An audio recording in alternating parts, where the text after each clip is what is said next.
And we're on. Hello everyone. Thank you for joining us today as we talk about healthy boundaries.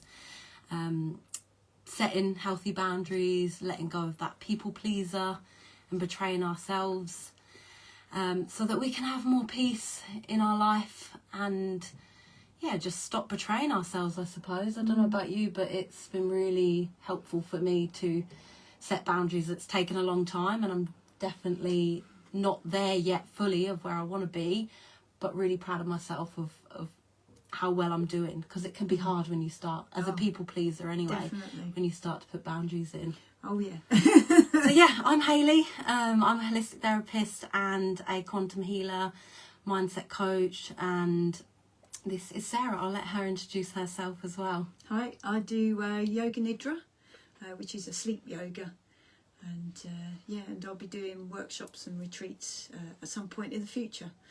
Just taking it easy at the moment. All in divine timing, right? Yeah. So the topic, boundaries. We were just talking about this, weren't we? And it's been a difficult journey with it. And I think, like we were saying, any people pleasers find it quite hard to set boundaries, to say no. My mum actually reminded me of the one that I find quite powerful, that no is a full sentence. But us people pleasers were like, no, because this, and we're over explaining. And when I'm setting boundaries, I find myself getting really tense and like, oh, how do I do this, typing a text or whatever? Like, how do I say no in a nice way? But there's definitely a way to, I think it builds respect as well when you're assertive, but you're not rude about it. And you teach people how to treat you, right? So if you were to allow someone to step all over your boundaries and treat you like a piece of shit, and we don't say anything to that, and we're like, stop that, that's not right. If we allow that to happen, then they're just going to continue to keep treating us that way because we allowed it, right? So it can be difficult, but it can be done. Yeah, it definitely can be done. Yeah. And I'll say it's taken me about 45 years or more. I've been a people pleaser for like most of my life, and the thought of upsetting somebody or offending somebody, absolutely, I'd rather just avoid them or cut ties than actually, I've done it at work, I've hidden from people, because I'd rather hide away or back off instead of actually being upfront and honest and say, look, this is setting this boundary. Yeah. And you don't have to be nasty or anything, but it is the first time I started setting boundaries, which is, I'll be honest, only very recently, a few months ago. It might even be weeks, and you sort of think, right, I'm definitely going to set these boundaries. And when you go to do it, my heart, I was sweating, my heart was palpitating, and I'm like going, oh my god, this is just like, and I was just like, no, but I did it, and I was like, right, I'm sorry to say, I need to do this, and this is that, and blah, blah, blah. Laid it out, very short, not over-explaining like we do. And they were very much like, oh, okay, yeah, that's fine. And I was like, waiting for the fallout and waiting for the rah, and I was just like, oh, that weren't too bad. And I sort of went away, and I was like, oh, thank you. And then I was just like, and afterwards you were like shaking, because you're like relief. And I was thinking, actually, it wasn't that bad. And then you start just pushing and pushing a little bit more. And I read an article about when you do find your voice to say no, you will say no quite a lot. And you do sometimes have to reel it back and go, actually. That's true. I resonate with that, because I think when you go on this healing journey and you first learn about boundaries, and you're like, boundary here, boundary there, boundary everywhere, right? Yeah. And we're telling people, I'm setting a boundary. Yeah. That's not how you set boundaries, right? You just say, for instance, someone's crossed a boundary by, I don't know, a client's ringing you at like 10 o'clock at night, and your boundary is, you know what, I don't work after 5 p.m. Well, if you're taking that call, then you've just, again, betrayed yourself in your own boundaries and your own needs and wants and values and things like that. So the boundary set in there is just not answering the phone, not picking up, But then for me, I'm like, well, now I've got to deal with that tomorrow. Or shall I just text them back and just say, sorry, I can't answer the phone right now because you crossed the freaking boundary. But I'm like, how do I say this in a nice way? But what I've found is the more I'm doing it and saying no to things, because I used to say yes all the time to things that really I meant no. Yeah. And like coming back from that, it's like... It can be difficult. It can be difficult, but it gets easier. It really does. The more that you do it, it will start happening where you just automatically are like, no, that doesn't work for me, and you don't find yourself over explaining. It's just natural. But for me, I know everyone's different. It's taken a while, but it is definitely a lot easier now than it used to be, for sure. Yeah. I'm just, is my tea next to you there? Yes, I was like, no, I forgot my tea. Here it is. Yay. A nice cup of tea. And yeah, I love our chats. This is only our second one. Yeah. And yeah, it's really nice to do this. I think it helps us grow as well, doesn't it? And I mean, if we can bring some tips and wisdom and advice for people, or even if you just like to watch people just chatting and with a cup of tea, like, we're here for it. But we did a little prayer tuned into our heart space and just said, you know, use us as vessels for whatever's meant to come through. So I hope that some of the stuff that we talk about tonight does help. Yeah, I watched a video. It's funny, when you do set boundaries, when you do put things in, other things start coming up. And like, this YouTube video came up. I can't remember her name, but and she was talking about boundaries, and she was saying they are rules for you and nobody else. And I was like, oh, that's really true. You know, and you're setting the rules for yourself. You're honouring yourself. Because I think as a people pleaser, you tend to put everybody first, and you right at the bottom of the pile. And then I've noticed that, you know, when you go on these journeys and you start looking at your past and where you've come and where you are, and I was sort of thinking, wow, if I'd put boundaries in a long time ago, I probably wouldn't have gone down that path or that path. Okay, you have to realise that, but it was like, oh my God, my life has been people pleasing and not setting boundaries for so long, and you could see the pattern that I was forming. But you didn't see it at the time, right? It's like when the awareness comes, then you can start reflecting on where have I been doing this in the past. And I'm wondering as well, because you said you were waiting for that backlash when you set a boundary in work. Was that something that used to happen to you, or something related to your childhood that used to happen? I think it's the humiliation. I think at school I was humiliated quite a lot by teachers, by people in authority, and then you think, okay, I'm not going to question people's authority, and I ended up being the goody little two-shoes.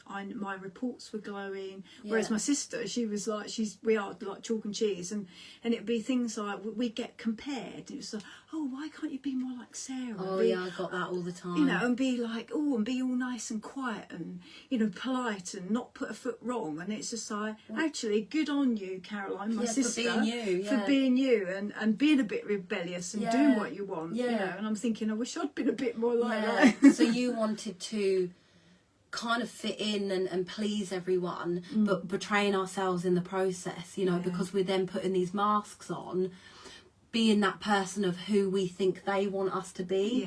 But really, we're doing everyone a disservice because they're not getting our true selves anyway, right? And then we're not going to attract the right people because we're putting this facade on in the world.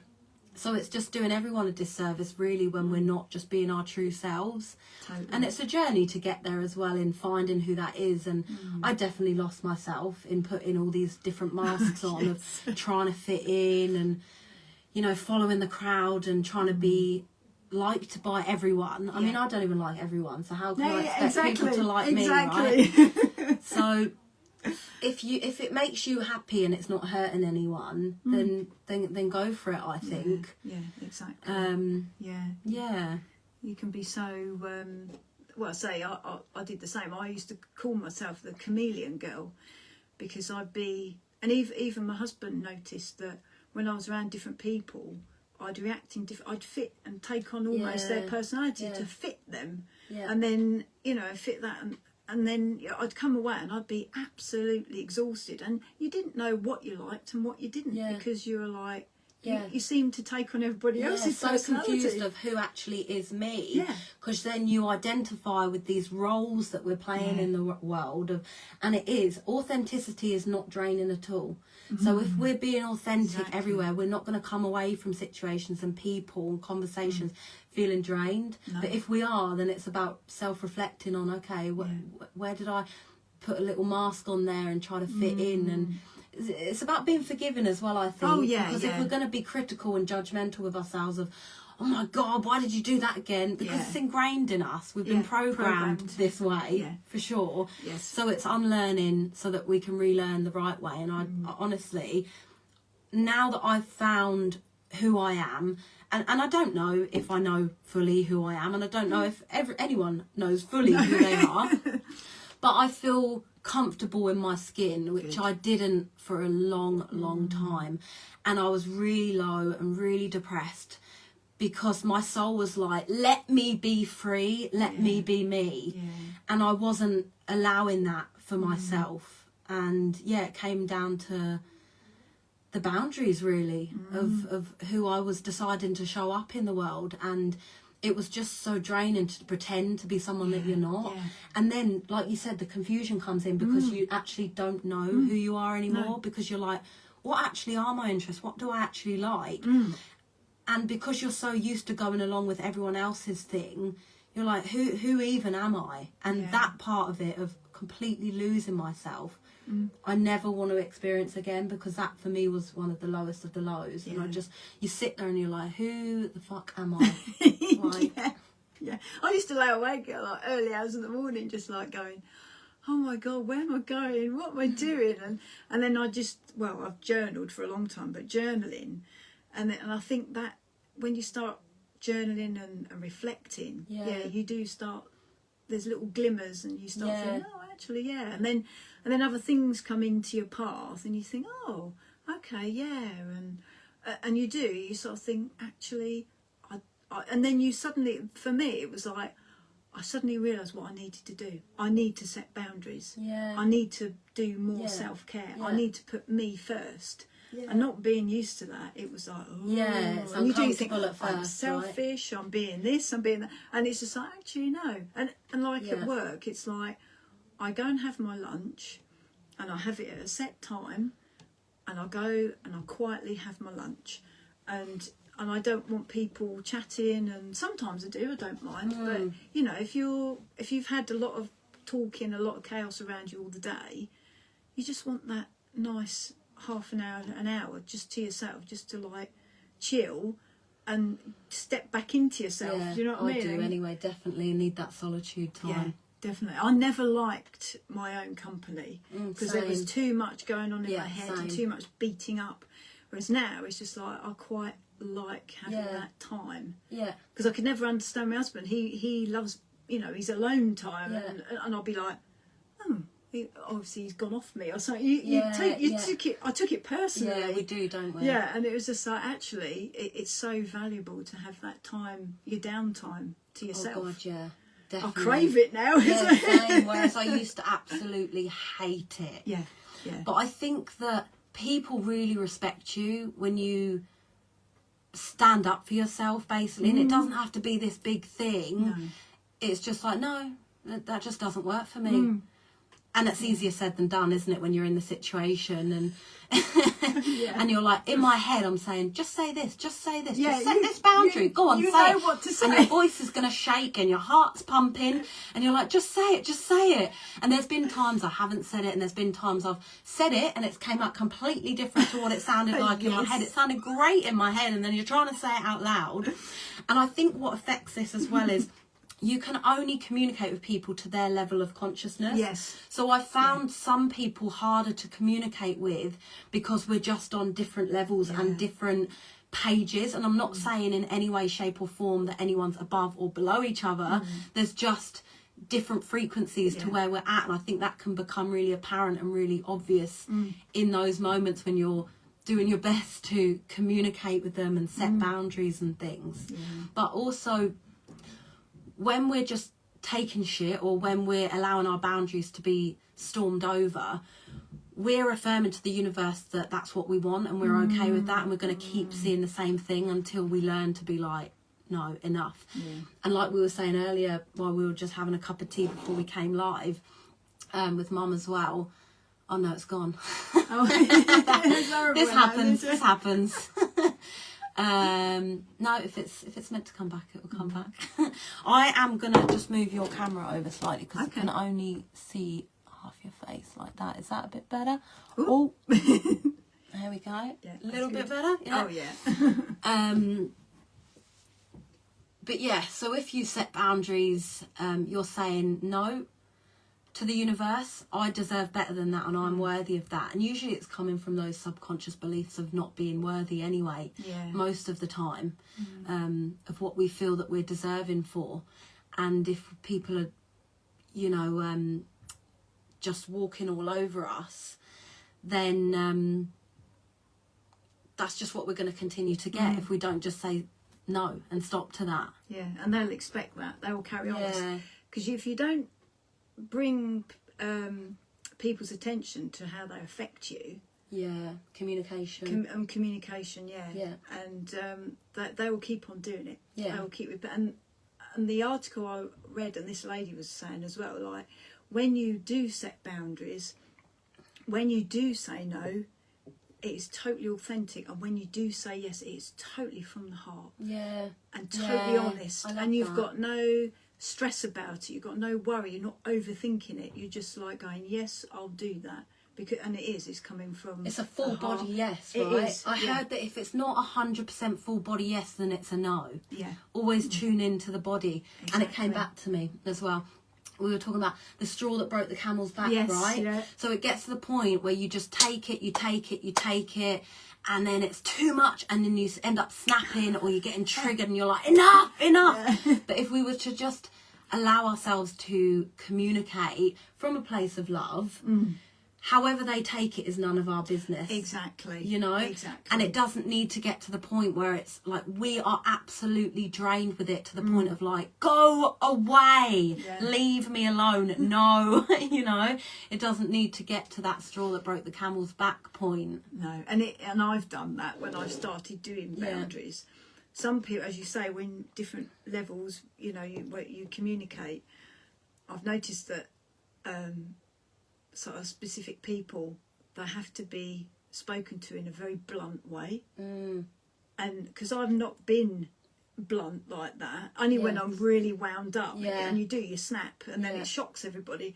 Whereas if you're quite, you know, honest and forthright and a bit blunt, they take it on the chin, and you're like, oh crikey, that's I thought that was going to go like sideways, and they were going to go rah, you know, because you're thinking, you think to yourself, you judge it by what you'd probably how it would make, because I'm quite sensitive, I'm hurt quite easily, and I'm oversensitive and worry about people's feelings, and then you judge it in that sense. You think, oh, they're going to react like, and when you do, you just go blunt, no, this is what I'm saying, blah blah blah blah blah, and they go, okay, yeah, sorry about that. Won't do that again. And you're like, oh, okay. Because we made an assumption in our head. Exactly. And we presumed that they were going to respond how we would respond, or they would take it personally. And I suppose you can never assume, right? The whole word spells arse, you, me. So when you assume, you make an arse out of you and me, right? I love that one. That's good. So I'm like, okay, just because this is my thoughts doesn't mean it's true. I have to often remind myself of that one.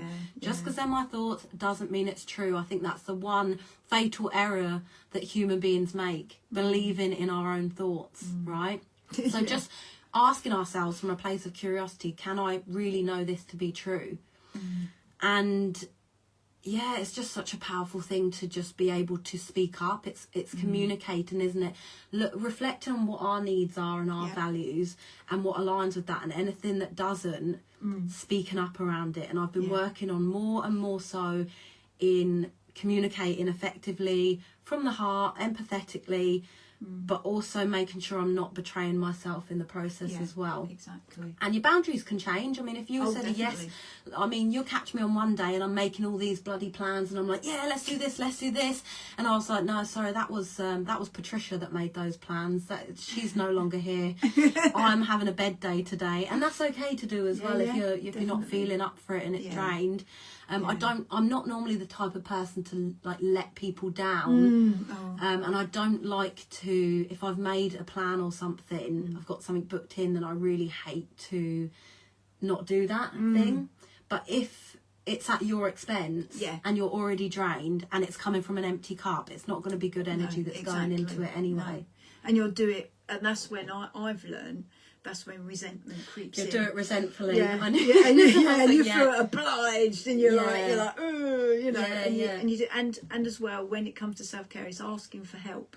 And I think us women, we tend to be a bit like, no, it's okay, I'll do it all, I'll be Superwoman, and it's not. You do need to ask for help, and accepting that, okay, if that person helps you, they might not do it in the way you want it done, and it's just accepting the help and just going, okay, that's fine, you know, because it still gets done, right? It still gets done. 2 + 2 is 4, but so is 3 + 1. It doesn't have to be, you still get there, but it doesn't have to be the way you do it. And it's that whole surrendering and letting go of control, the control, and trusting, you know. All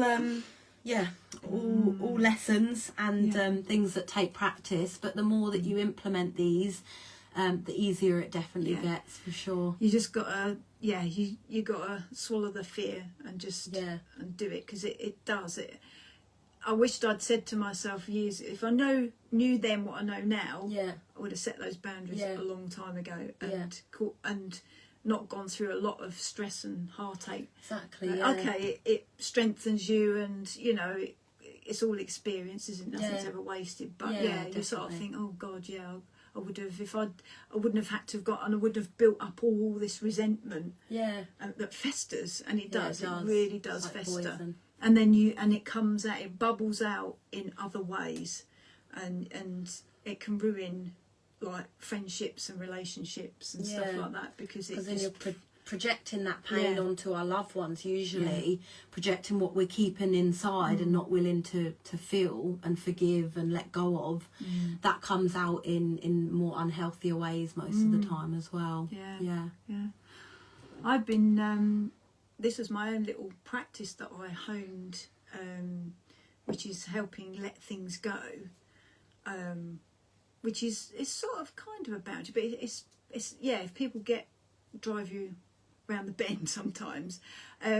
It's when you remember I spoke about, I went to see Elizabeth Gilbert on her workshop, and I remember on the Saturday evening we dug deep with a lot of stuff, and I remember I was in my little room and I was watching telly, and then when I switched the light off in that dark little like cave, it was a very small room, but it was really nice, and then my mind just went off on one.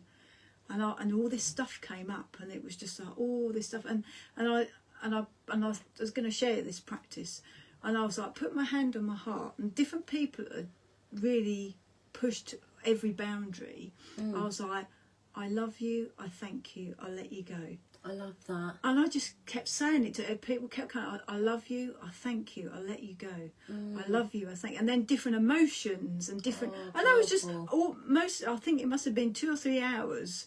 I didn't get much sleep that night, but I was just. But the next day, I felt like light as a feather. That's so good. And I felt on top of the world.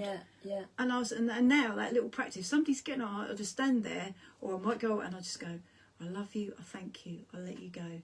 It's like the Ho'oponopono. Ho'oponopono. Yeah, that's it. That's I'm one sorry, there. please forgive me. I love you. I thank you. Yeah. Which can be done in any way. It can, thank you. Please forgive me. Any order. I also add in.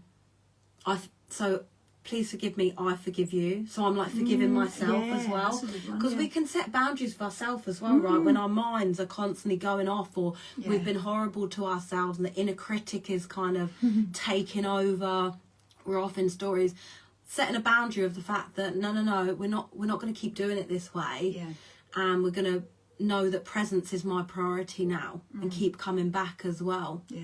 Because I find as well, that once you start setting boundaries, the universe will test the hell out of you. Oh my God, it will be like, yes. all right, she's ready now. Let's send a few more tests her way to see if she's serious about this. Yeah. When I first started setting boundaries, I was like, what the hell is going on? Yeah. Because all these tests came up and lessons. And I was like, oh God, I'm going to keep setting these blooming boundaries. And even things like leaving a relationship is a boundary, because it's like, my boundary is that, you know, I want someone, and I'm not trying to change anyone in any way or set expectations on them. I do my best not to do that. But my values in life is growth. I want to keep growing. I don't want to be stuck or go around in circles in life.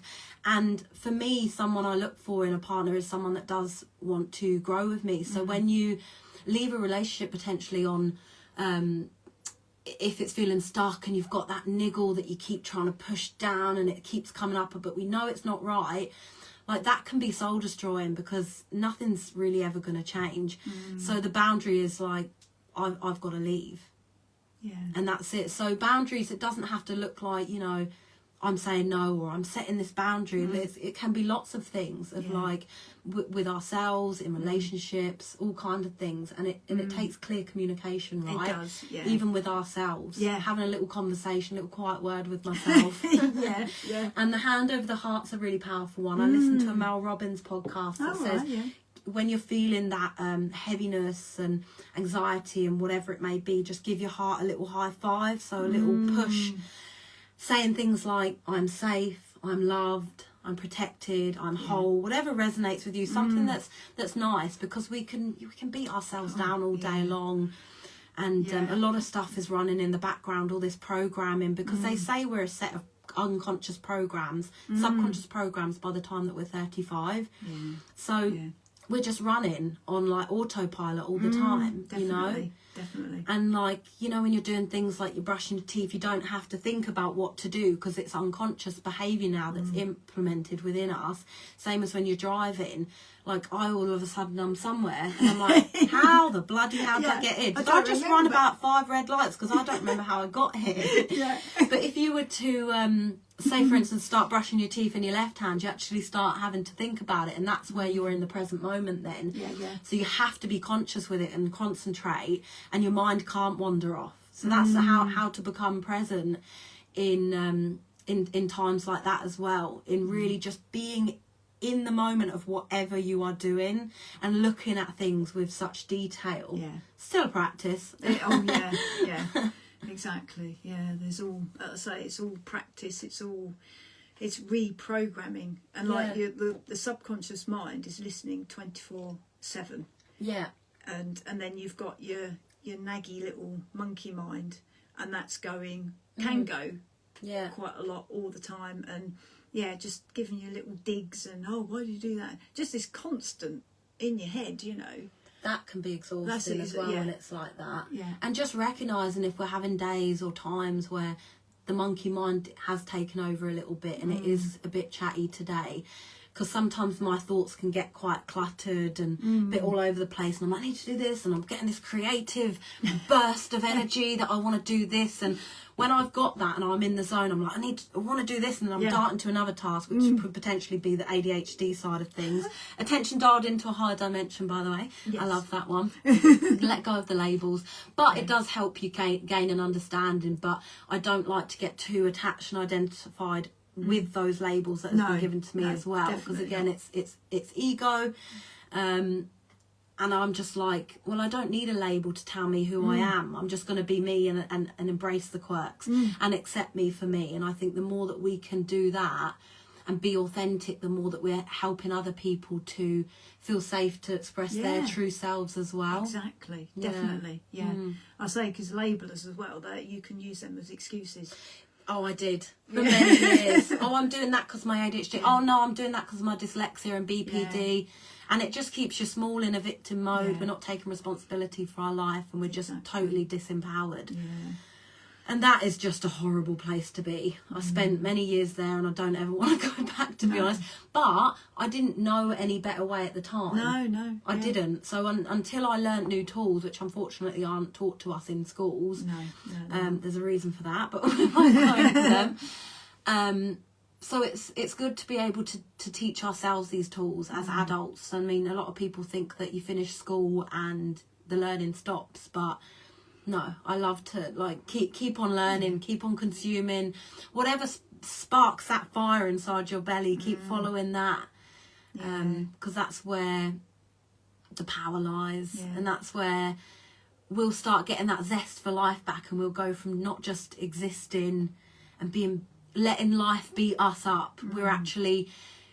We're in the driver's seat of our life, and I like to just affirm sometimes that I'm allowing my soul to lead now. I let go of the ego, befriend it, because the ego is a good thing. It's there to protect us, it's to keep us safe, but it doesn't want us, so it just protects in the way of keeping us small. So its job is just safety, just protection, and that's a good thing, but it can go a bit too much if we're just not doing anything and we don't want to leave the house. Ego's happy, unconscious mind's happy, but it's about teaching the unconscious mind that it's safe to do new things. Anytime you do something that scares you, you're getting out the comfort zone, so then the comfort zone goes into the growth zone, and then you continue expanding, and instead of going on this loop round and round in the same pattern, definition of insanity, doing the same thing, expecting different results, we're actually evolving, we're going upwards, and it feels fulfilling actually. Even though it's scary in those moments. I mean, doing my first live and things like that, I was absolutely petrified. Like, I'm just talking to a bloody screen. It's better with you here. It is. It helps, because you're like, where shall I look? And you end up like being, hello, couple cut out. Yeah, but this is the world we live in, now with technology and stuff. So I want to get used to it, and I want to work with it, but I used to absolutely hate my phone until I lost it for a week, and I was like, please phone, come back, I feel like I've lost my right arm.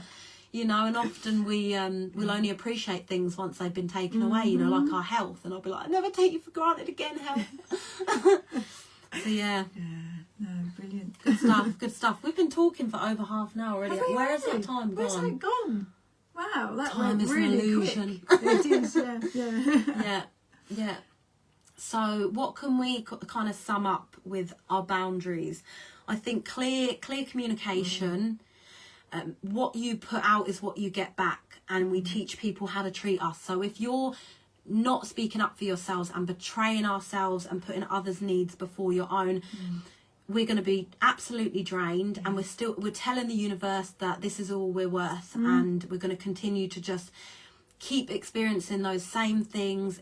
It may be a different person, but the same kind of pattern that you're seeing.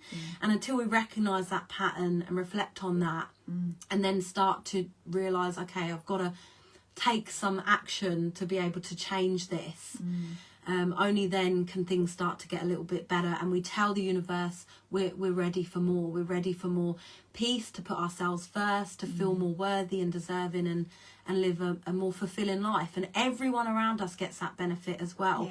And we're much more respected. You don't respect people that just let you walk all over them, do you? Someone that says no to me and puts a boundary up, I'm actually like, good on you. Yes. And in a nice way, and being assertive but not aggressive, as my mum was saying. And no is a complete sentence. Still working on this one, because the people pleasers, they want to be like, no, because this and that and this and that, and this big essays being and all this extra energy. Just say no, and we'll get there.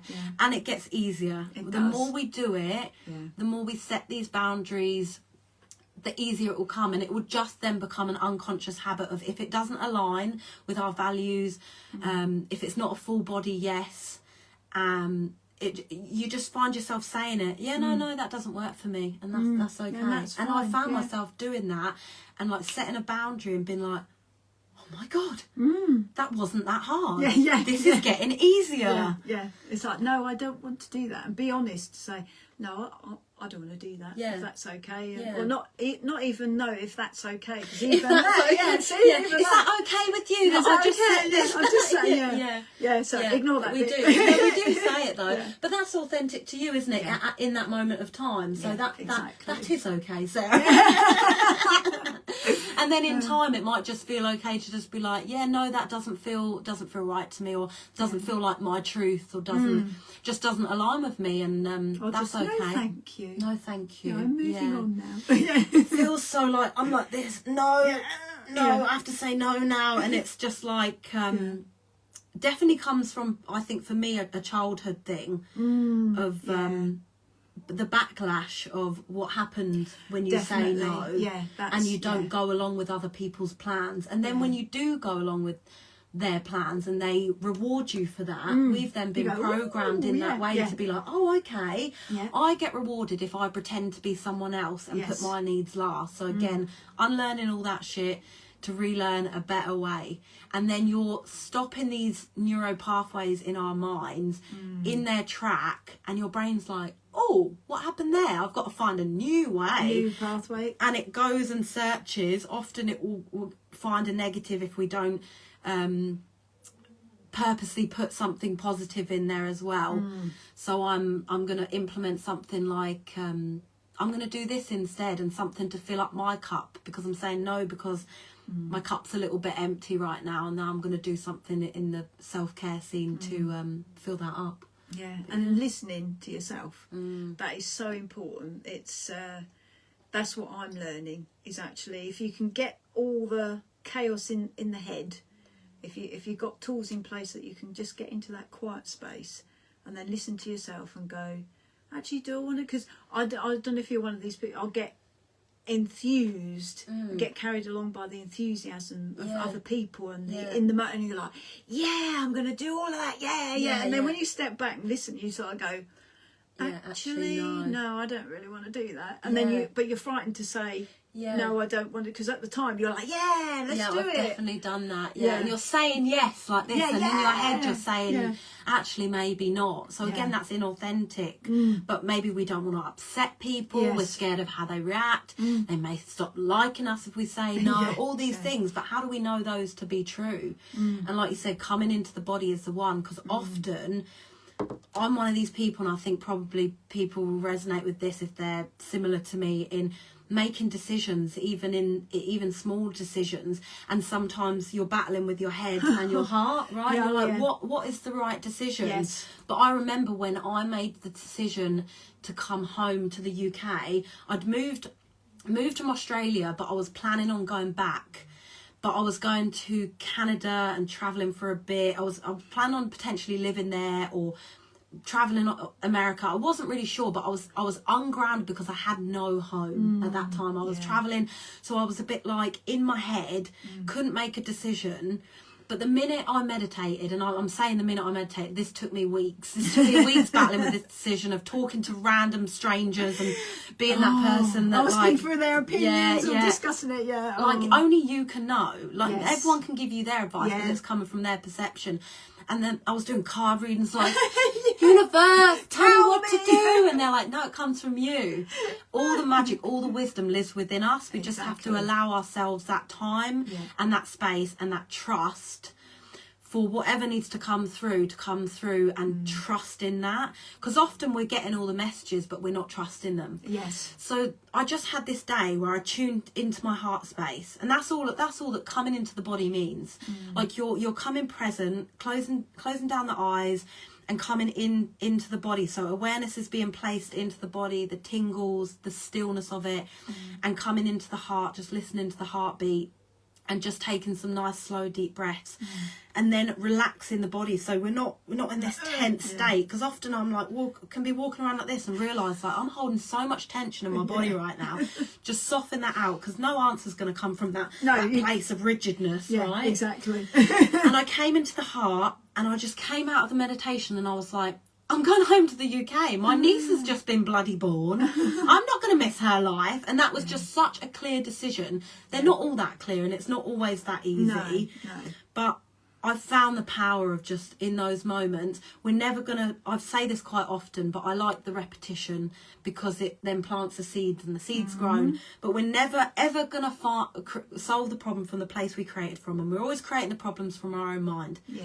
And nothing is either good, neither bad, but thinking makes it so. And that's a quote from Eckhart Tolle, one of my favourite quotes, because it's our judgment on it, our labels we put on it, what we're saying is good or bad, when everything is just as it is. And we can see that when we take a step back and become the observer. And it's got to be from a place of love, compassion to ourselves. I think this is one of the hardest things to do, right? Yes, we give so much love and compassion to others, but if another person was talking to me the way I talk to myself sometimes in my head, you'd be like, get out my freaking house now. You know, you get slapped. Exactly. Like, get out. But meeting that part with love as well, acknowledging that part. I often like to like see that thought outside of me and know that I now know that's the ego. That usually the first thought that pops into my head or pops into anyone's head, I like to look at it as like, the first thought is the voice of treason, and then the second thought that comes in is then the voice of reason. I love that. So you see someone that walks in the room, right, and they may be like 20 stone, and your first thought is like, God, they're big, aren't they? Or whatever it may be. You're just seeing it, judging a book by the cover. And then the second thought is, oh, you know, that could be emotion, they could be struggling, trying to numb their feeling, whatever it is. None of my business anyway, you know, like it shouldn't even, why am I even bothered about someone else? Like, let's keep the focus to me, you know. Anytime I'm looking outside, I'm like, you know, I'm trying to just distract myself again as well. But just noticing those little voices, that's how I judge what my ego is to as opposed to my soul. And I just bringing it light laughter as well, because I think we do get bogged down in the seriousness of life. And we take it more seriously than it should be. It doesn't need to be. And bringing a slight smile to my face, if it's appropriate and if it feels right. If I'm having one of those moments where I'm like, no, I'm just gonna feel this shit and I'm just gonna let myself be angry, because it's like all human emotions are welcome, and if we can meet it with allowing them in and welcoming them with love and compassion, then we'll be able to flow through life with a lot more ease and grace, a lot more peace and love, and that will just ripple out in every area. Because I used to try and block all my emotions and stuff. I'd block them, or I'd be like, oh God, I'm so over emotional, I can't stand being all this emotion. Because I love, like, if you're a Star Trek fan, some of you out there, like the Vulcans, they have their emotions like well under control. And it's just like, oh, I wish I was like that. But it's just it's allowing those emotions and not if you're blocking them out, they're going to keep coming in on their bubbling up, and you just got to go, okay, yes, I'm really angry. Just acknowledging. That's what I've learned, is just acknowledging, I'm really pissed off with that, or I'm really angry with that. I'm letting myself be. And sit with it, because I was always frightened to sit with anger or anything like that, because you think, I'm going to end up like just exploding, and God knows what's going to happen. And I did. Often I built it up, built it up until I exploded. But what resists will persist, and what we feel, we will heal. And I really love that one. So that more that we can meet things with love and lean into it, that's where the power is. And I think there is so many lessons to come in those moments. Often it's like the struggle and the challenges is like think about pulling an arrow backwards, right? It feels like we're going backwards. We're not really going backwards, but it feels like we are when we're going through a challenging time. But really, we pull the arrow, and then there's that moment of pause in that. That's the part where we sit with it, because we're aiming where to go, and then often after we get propelled forward, right? Because we sat with it and we reflected and all these things. That there's so many lessons and blessings and wisdom that come from those times, and the more we can sit with it, the more that we will be able to see those lessons objectively, because we're just so emotionally entangled otherwise, aren't we? And we're just like, everything's too much. But this is one I learned many years ago at one of my first retreats I went to, when all of a sudden I just like had this expansion of consciousness, and I'm seeing the world differently, and I'm just like, oh, angel cards, crystals, near-death experiences, and I was never interested in any of that. But they taught me at this retreat to a good way to disassociate from those emotions, of instead of saying I am angry or I am annoyed, whatever it may be, anxious, I allow myself, I admit and I allow that I'm angry, because there's power in saying I actually admit, because not a lot of people even want to admit it because there's been such shame. And the generations above us as well, the stiff upper lip, so we've been taught what they believe, and that's been pushed onto us. So actually admitting one is quite powerful, and then allowing, and you actually then become the observer, and you disassociate from the emotional charge within it, because we're just allowing ourselves to be human and have a human experience and feel all the emotions and meeting that part of ourselves with love, because there's power and wisdom in looking into the darkness, the shadow work, right? Sitting with the dark stuff, with the sticky, icky parts, the tension, and not trying to change it in any way, but just allowing it to be there. And that's how it will be able to flow through us. Because emotions only last 90 seconds. They've scientifically proven this. 90 seconds. And I've been in a bad emotional state for weeks before, you know, so I'm like, well, I don't think so, actually. They've got that science wrong. But actually, what it means is we're consciously or unconsciously choosing to keep that emotion alive, because some needs are being met. And the more we can disassociate with it and sit with it and meet it with love, the more that we will learn from it and then get better the next time. And then we get to teach all this stuff. Well, I mean, we don't have to push it in their faces and be like, do this. You know, just through us doing it is enough, because that energy is transferred to everything around us, and people will pick up on that and be like, I want a bit of what she's got.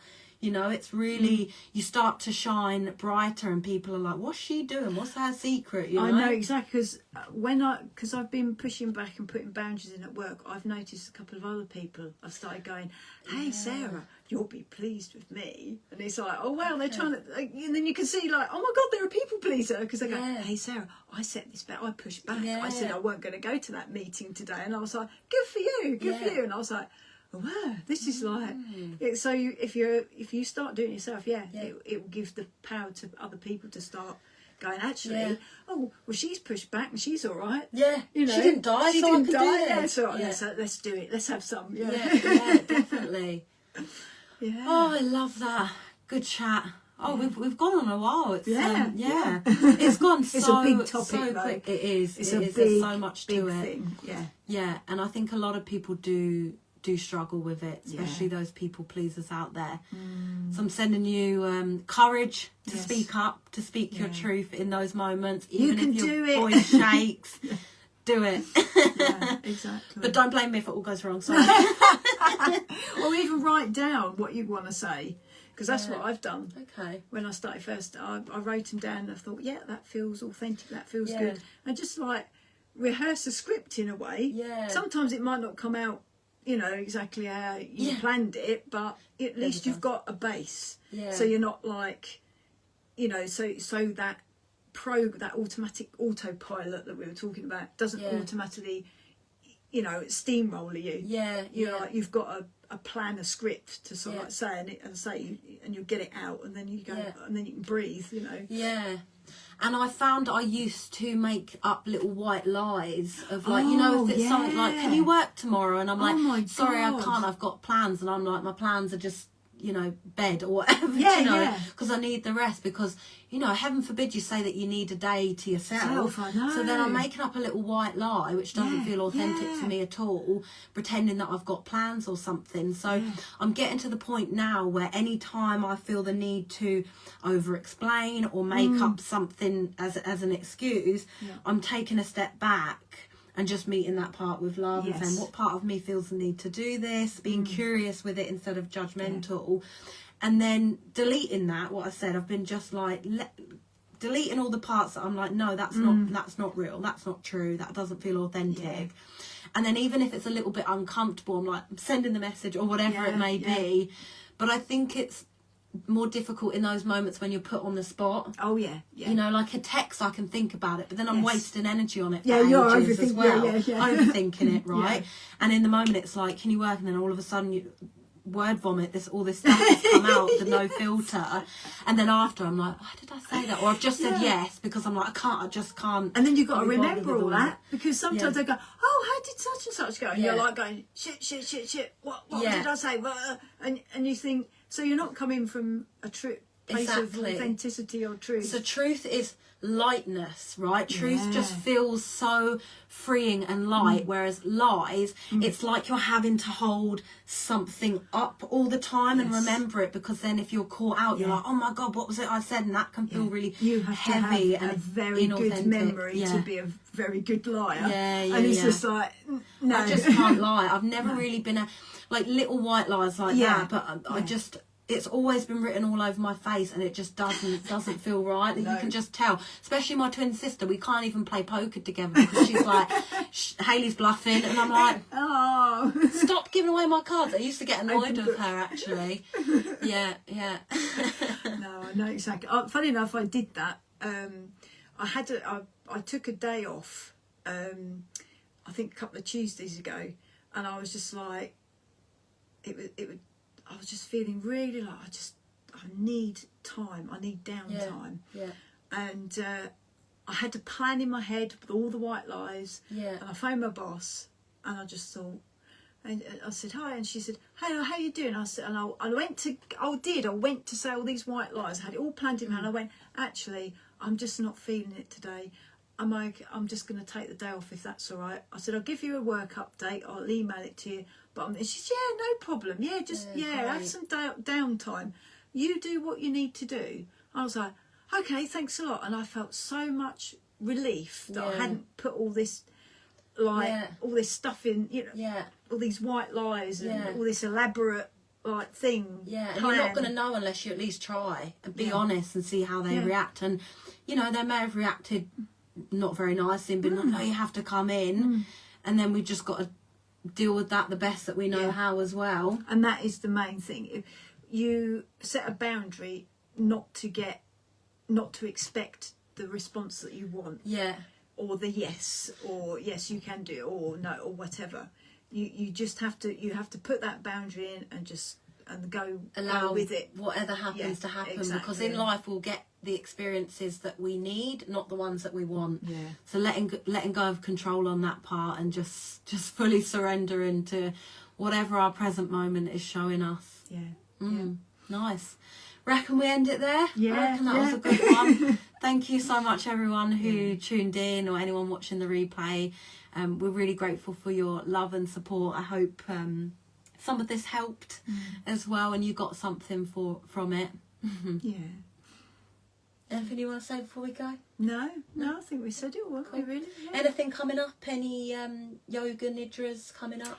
Yoga nidra is next one. I think it's the 15th of May, and because it's Mental Health Awareness Week, so I'm going to plan the actual nidra around that, giving ourselves some self-love and downtime and stuff like that. Lovely. Cool. And I've just completed 2 circles this month. Actually, this was the first time running 2 circles this month, which is awesome. I'm loving it. And we did all around forgiveness, which was really nice. Month before that we did inner child work, and it's a really beautiful place to just come and connect with like-minded souls, share a little bit from the heart, and then tune inwards. So we do a lot of like breath work, meditation. We've got sound healing and Reiki energy healing, along with some light language, which I love. And do that. That's on the first. I'm going to do that on the first Sunday of every month. Depending on the demand for it, there may be a second day added as well, which will be the Friday before. And then I've got the ecstatic dances. That's the last Friday of every month as well. So, if anyone felt called to join either one of our events that we put on, we would love to have you along, so that we can connect and go on this journey together and support each other. Because I don't know about you, but for me, when I first kind of, I don't like the word awaken, but started seeing the world differently, it became quite a lonely place, and I felt quite misunderstood. So having like-minded people around me is really important, and I this is the most connected I've felt actually in a long time. So it's really important, and I know it might be a bit scary doing something new, but that's where the growth is. And you're always safe with us. We'll always support you, and help as best we can through anything, but ultimately you've got all the answers within you. As healers, it's more so about helping you to see your gifts and helping to see the fact that you can heal yourself. We don't heal anyone. It's teaching you tools and tips to of wisdom of what you've already got inside of you. So awesome. Thank you for joining, everyone, and I'm heading off on holiday for the next week and a half, and hopefully we can catch up and chat about, we haven't discussed what we're going to chat about yet, but we'll figure it out when we come back in maybe a couple of weeks or so. So I hope to see you then. Okay, bye. See you later. Oh, where am I pressing? Here we go.